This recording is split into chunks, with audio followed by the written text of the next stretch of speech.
Badminton association secretary గారు శ్రీనివాసరావు గారికి, ఇంకా స్టేజ్ మీద ఉన్న మిత్రులు పెద్దలందరికీ,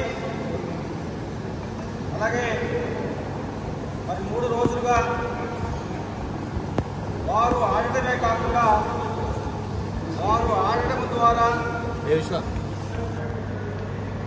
భావి భారత పిల్లలకి ఒక మార్గనిర్దేశకులుగా ఉండి వారు మంచిగా క్రీడలను ఆడి ఆరోగ్యాన్ని పెంపొందించుకొని ఒక ఉత్తమ భారత పౌరులుగా తీర్చిదిద్దాలి అనే ఒక సత్సంకల్పంతో ఈ 3 రోజుల విలువైన కాలాన్ని వెచ్చించిన మిత్రులకి, పెద్దలకి, అందరికీ, అలాగే డాక్టర్ సావిత్రి గారు భద్రాద్రి కొత్తగూడెం జిల్లా బ్యాడ్మింటన్ అసోసియేషన్ సెక్రటరీ గారు, మా మిత్రులు డాక్టర్ సావిత్రి గారికి, అలాగే వారికి ఈ టోర్నమెంట్ నిర్వహించడానికి సహకరించినటువంటి, అలానే కాకుండా ఈ ఒక మంచి స్టేడియంని నిర్వహిస్తూ పిల్లలకి మంచి కౌశలాన్ని నేర్పిస్తున్న రవికి, వారి శ్రీమతి గారికి, ఇంకా ఈ టోర్నమెంట్కి సహకరించిన ప్రతి ఒక్కరికి కూడా పేరు పేరుగా అమరుడు మిత్రుడు సుధాకర్ రెడ్డి గారి ఆత్మ తరపున మీకందరికీ కూడా అభినందనలు, శుభాకాంక్షలు, నమస్కారం. ఏదైనా సరే ఒక కార్యక్రమం చేయాలంటే దానికి చాలా ప్రణాళిక, చాలామంది సహకారాన్ని తీసుకొని అనేక రకాలైన ఇబ్బందులకు వచ్చి చేయవలసిన పరిస్థితి.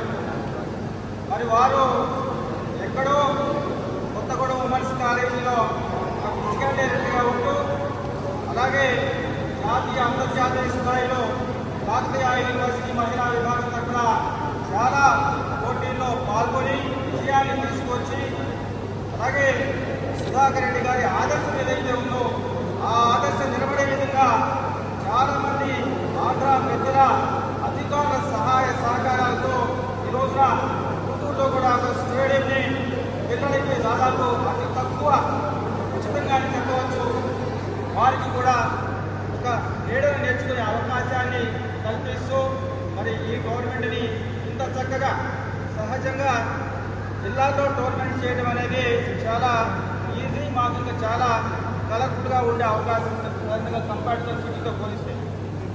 ఇక్కడ టోర్నమెంట్ చేయడం ఎక్కడి నుంచో వచ్చనేది కష్టం.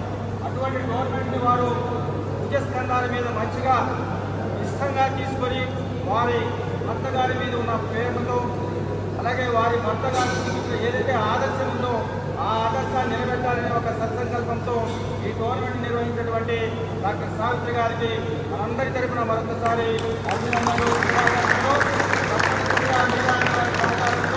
అలాగే మన సెక్రటరీ గారు గోపీచంద్ గారి మార్గదర్శకత్వంలో తెలంగాణ అటు ఆంధ్ర పిల్లలందరూ కూడా జాతీయ అంతర్జాతీయ స్థాయిలో మంచిగా వారి ప్రతిభని చూపించి భారత జాతీయ త్రివర్ణ పతాకం అంతర్జాతీయ స్థాయిలో రెపరెపలాడే విధంగా ఈ సహకారం ఉండాలని మనస్ఫూర్తిగా కోరుకుంటూ, అలాగే మన మిత్రుడు సుధాకర్ రెడ్డి గారి గురించి మనం ఆల్రెడీ ఇనాగరేషన్ ప్రోగ్రాంలో మనం చెప్పుకున్నాం. వారి గురించి చెప్పాలి అంటే ఎంత చెప్పినా సరే తగిన విషయాలు చాలా చాలా ఉన్నాయన్నమాట. ఒక జాతీయ స్థాయి పోటీలో, అంతర్జాతీయ స్థాయిలో జాతికి ప్రాతినిధ్యం వహిస్తూ పోటీలో పాల్గొని పోటీలో గెలిచి ఆ పోటీలో గెలిచిన తర్వాత వారు ఏదైతే సేద తీరే సమయం ఉందో ఆ సమయంలో వారి శ్వాసని వదిలించడం అనేది వారి యొక్క గొప్పతనానికి, వారి యొక్క స్కిల్స్కి భగవంతుడు ఇచ్చిన అవకాశంగా మనం భావించాలి. ఎవరైతే ఏ పనిలో అయితే నిమగ్నమై ఉంటారో, ఏ పని అయితే వారికి చేయాలి అని నియుక్తులై ఉంటారో ఆ పని చేసే క్రమంలో కనుక వారి శ్వాసను విధించినట్లయితే వారికి ఆ భగవంతుడు ఇచ్చే అత్యున్నతమైన సత్కారంగా మనం భావించాలి. సుధాకర్ రెడ్డి అమర్ రహే అని చెప్పండి సార్. ఆ కళని సాకారం చేసుకోవడానికి మీరు ప్రయత్నం చేయండి అని చెప్పారు మన మాజీ రాష్ట్రపతి అబ్దుల్ కలాం గారు. వారు ఒకనొక రాష్ట్రంలో పిల్లలకి విద్యాబుద్ధులు చెప్తూ తుది శ్వాస విడిచిన సంఘటన మనం ఈ సందర్భంగా స్మరణకు తీసుకురావాల్సిన అవసరం.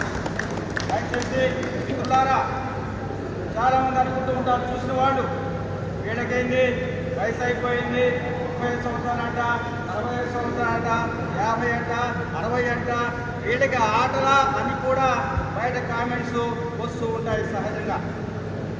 వాటిని పట్టించుకోవని అవసరం లేదు. ఏదైతే వారి కామెంట్ ఏదైతే ఉందో ఆ కామెంట్ని మనం ఒక ఆదర్శంగా తీసుకొని తప్పనిసరిగా మనలో శక్తి సామర్థ్యాలు ఉన్నంత వరకు కూడా క్రీడలను ఆడుతూ, అలాగే మనం ఆడటం కాదు, దయచేసి గమనించండి, ప్రతి ఒక్కరు కూడా ఆడే వారిని ప్రోత్సహించాలి. ఎవరైతే క్రీడల పట్ల మక్కువ ఉందో, ఎవరికైతే అవకాశం లేదో, ఎవరైతే ఈ రోజున మూసపోసిన విద్యా విధానంలో వారి కాలానంతా వెచ్చిస్తూ ఒక ఓగు పుల్లలాగా, శివము లేని వ్యక్తులాగా, శివము లేని బాలికలాగా ఎవరైతే తయారవుతూ ఉన్నారో వారికి ఇది కాదు మీరు నడిచే మార్గము. మీరు నడవలసింది మీ కాళ్ళ మీద మీరు నిలబడే విధంగా, మిమ్మల్ని చూసి 10 మంది మీ పక్క చూసే విధంగా, మీరు నలుగురికి ఆదర్శంగా ఉండే విధంగా ఉండాలి. దానికి అత్యుత్తమమైన, అతి సరళమైన, అతి సహజమైన మార్గము క్రీడలు. క్రీడలు క్రీడలు ఆవు బయట క్రీడలు. దయచేసి చెమట పట్టే విధముగా ఎప్పుడైతే క్రీడల పట్ల మక్కువ కలిగి ఉంటుందో, క్రీడలు ఎప్పుడైతే బాలికలు ఆడుతారో వారిలో చాలా రకాలైన గుణాలు మనకు ఆటోమేటిక్గా వచ్చాయి.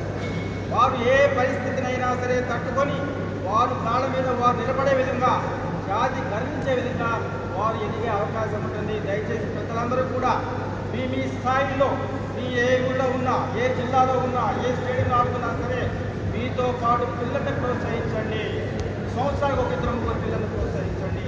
అది మనము ఈ క్రీడ సుధాకర్ రెడ్డి గారికి ఇచ్చే మనము నిజమైన నివాళి అని ఈ సందర్భంగా ఒకసారి తెలియజేస్తూ, మరి ఈ అవకాశం ఉన్న సాక్షి గారికి, పెద్దలు మిత్రులు శ్రీనివాసరావు గారికి, అలాగే మా మిత్రుడు మాజీ చైర్మన్ గారు అన్నగారు శ్రీనివాస్ గుప్తా గారికి అందరికీ కూడా నమస్కారం తెలియజేస్తూ, మీకందరికీ కూడా మరొకసారి నూతన సంవత్సర శుభాకాంక్షలు తెలియజేస్తూ all the best. Thank you very much.